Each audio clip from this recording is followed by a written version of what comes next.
నోరా వైరస్ తెలంగాణలో నెమ్మదిగా మొదలై ఇప్పుడు అంటువ్యాధిలా సోకుతోంది. హైదరాబాద్లోని కొన్ని ప్రాంతాల్లో ఈ వ్యాధి కేసులు భారీగా నమోదయ్యాయి. జకుత్పురా, మలక్పేట్, దబీర్పురా, పురాని హవేలీ, మొగల్పురాలతో పాటు మరికొన్ని ప్రాంతాల్లో ఇలాంటి కేసులు నమోదవుతూ ఉండడంతో స్థానికులు భయాందోళనకు గురవుతున్నారు. దీనిని కట్టడి చేసే చర్యలు ప్రభుత్వం వెంటనే తీసుకోవాలని వైద్యులు సూచిస్తున్నారు. ఈ వ్యాధి లక్షణాలు జ్వరం, బాడీ పెయిన్స్, విరోచనాలు, తలనొప్పి, డయేరియా, తీవ్రమైన హైపోటెన్షన్, కడుపులో నొప్పి ఎక్కువగా రావడం ఇలాంటి లక్షణాలతో ఉంటుంది. ఇది మొదలై 48 గంటల్లో దీని తీవ్రత బాగా పెరుగుతుందని వైద్యులు సూచిస్తున్నారు.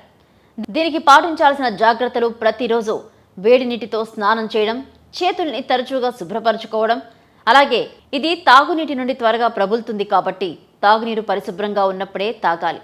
ఈ వ్యాధి సోకినప్పుడు వ్యక్తులకు సామాజిక దూరం తప్పనిసరిగా పాటించాలి. మీరు వాడిన వస్తువులకు ఇతరులను వాడకుండా చూడాలి. ఇది సోకిన వారికి కిడ్నీ ఇన్ఫెక్షన్ వచ్చే ప్రమాదం కూడా ఉంది. వైద్యులు ఈ వివరాలను సూచిస్తున్నారు, హెచ్చరిస్తున్నారు. కేవలం కాచి చల్లార్చిన నీటిని మాత్రమే తాగమని వైద్యులు సూచిస్తున్నారు. షేర్ చేయండి, లైక్ చేయండి, సబ్స్క్రైబ్ చేయండి.